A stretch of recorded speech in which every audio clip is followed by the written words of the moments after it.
financial incentive. And then it sort of gets even shorter and shorter as you go past theatre into TV and then into film. It's, you know, we're into a territory that is entirely or mainly driven by financial incentive, and so the shorthand becomes even shorter. And when we look at the work that has been achieved in making more diverse stories with regard to people of colour, we scratch the surface, as I said, and there's a long way to go there. With disabled actors, I don't think we've even begun in many ways. I think that it's really interesting to hear your stories in terms of when you get there, because I still turn up on set and, you know, the makeup artist will look at me and go, yeah, you're fine. Which essentially is because there's nobody there who specifically deals with makeup for black actors. And that is after 20 or 30 years of black actors working in the industry relatively en masse. Similarly, there are often issues regarding lighting. You know, how are we going to light a black person next to a white person? Some of those concerns are genuine, and some of them are dealt with in such a way that makes you feel like you don't really belong in the TV and film industry. So I suppose in some ways I'm saying that I'm not best placed to talk about issues regarding the problems that afflict disabled actors, because I am able-bodied and speaking from a position of my own experience. But I do think that these two, one of the reasons why we're so far away from being able to really make a difference in how we portray each other is because of this shorthand, which means that I think that people are too lazy in many ways to tell new stories that go beyond what we expect. There's been a sort of history of telling stories in a particular way, and often that history of telling stories in a particular way is just it's a sort of historical narrative, if you like, that goes back to how stories were told 20, 30, 40, 50, 100 years ago. But how those stories were told were during a time where you know, everybody other than a particular small elite section of society were classed as second-class citizens or non-existent. You know, the idea that there were no black people in the 1900s in London is just simply not true. But we continue to show that on our TV screens. So we're in a sort of culture of or a sort of habit of telling stories as we used to tell them, but just sort of updating them each time. And it's almost as if, I mean, at the moment I'm very interested in telling a more accurate picture, portraying a more accurate picture of our own collective past. So why in history do we teach one side of the story, which is essentially based on a European antiquated model that doesn't reflect how London, Britain, the world, humans were, you know, even 100 years ago? So how can we continue to tell an accurate picture now when we haven't rewritten or reflected what was then. So from a personal point of view, I'm interested in telling that story. So at the moment, I'm engaged in the story of a guy called Robert Wedderburn, who was an abolitionist and fought for working class rights in London in 1700, and he, I think, is somebody who accurately reflects that story. And maybe the point is to go back in time and to also tell those stories of disabled actors, disabled people who had an impact, who were not simply part of the narrative that we tell today. And so that's one way of tackling it, and obviously the other way is that when we're there, we have to be informed and asked genuine questions about what it is we need, and partly that is to do with people within the industry.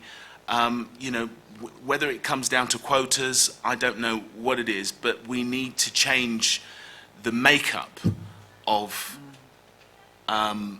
executive positions, writers.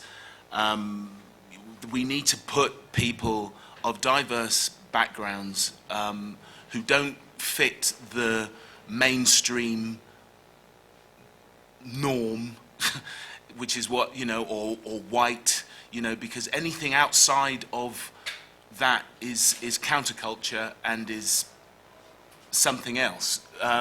So we have to put people of diverse needs and abilities and culture in the makeup of all of these different in the TV, film and theatre executive positions. That seems to be the only way to create real change and enable people to then be more interested in presenting stories that reflect those people. Because if you're in positions of power, you are more likely to reflect your own story rather than other people's. And so that is something that has to change or be tackled in some way, and write new stories. So it all comes down to the stories we write, I believe. So yeah, sorry, I've already said too much. You haven't. I'm just aware we've got to keep going because we have to stop at 1 for lunch. Thank you very much. Now I'm going on to Ewan Marshall, who is an example of a disabled person who has done a lot of work as a director and producer in television and film. He used to be involved with us in the 1 in 8 group in the 90s, from which we had the Raspberry Ripple, some of the clips you saw on there, which was on Channel 4. And he was artistic director of the Duke's Theatre and Cinema and Grey Eye Theatre Company. He produced Desperados, which was a CBBC drama series about a wheelchair basketball team, which won the Prix Jeunesse. And he also produced a clip we saw earlier, Every Time You Look at Me, which was the first television drama to feature 2 disabled leads, which included Lisa. Ewan's this morning because he needs to go, rather than being on the directors panel, which he could be producers. Thank you. Use this. I don't think they're close. Is this one working? Yep. Okay, good. Yeah.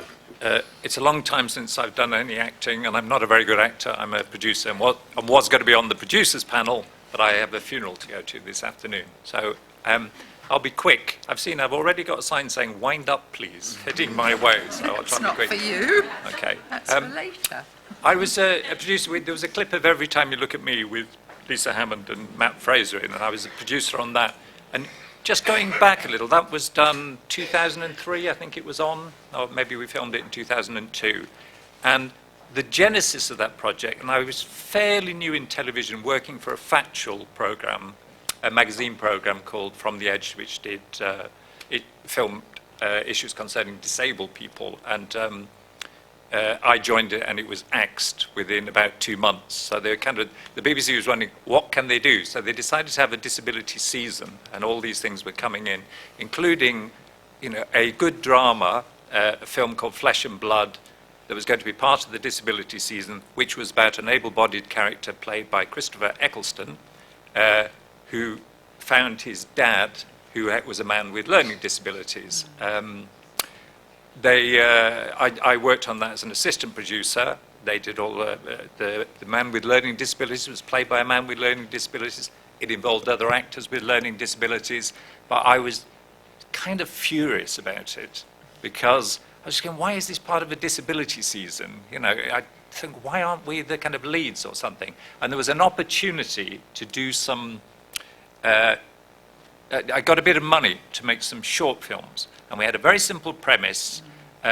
We could choose 3 disabled actors who we thought were fantastic, including Lisa and Matt Fraser and Jamie Bedard, and then they were put with 3 writers, which was Lizzie Mickery, who wrote Every Time You Look at Me, Patrick Marber, who wrote The Egg, and what's the other one? Oh, Simon Mirren's one. Yeah, with Matt Fraser in and things. And what happened, we made these 10-minute dramas that got a fair bit of attention. They were sort of slotted into, they appeared on BBC Two, but they did quite well in festivals and things like that. And the response from the drama department, I thought was excellent, because they said, great, do you want to make a feature-length drama? And you go, brilliant, of course you do. This is a good world. And I said, and Lizzie had an idea, and she said, I really want to work with Lisa and Matt, and I want to work on this idea. And they went, no, we've just seen Lisa and Matt, so no. And you're going, what do you mean no? And they're saying, well, we've seen them. They've done their bit. And you kind of went, oh, right. So Christopher Eccleston is not going to do another job. And I've said, to their credit, the head of BBC Drama at the time got it quite quickly, that it was about developing careers or whatever. So for me, it was a very happy experience making the film. I liked the script, I liked the actors. And what I expected to happen is more like what is happening now. I thought that both the actors did a fantastic job. We had a very good response for it. The BBC put a lot of store into their audience index ratings, and it was the highest rated drama of the year, with satisfaction with the programme. So all smooth like that.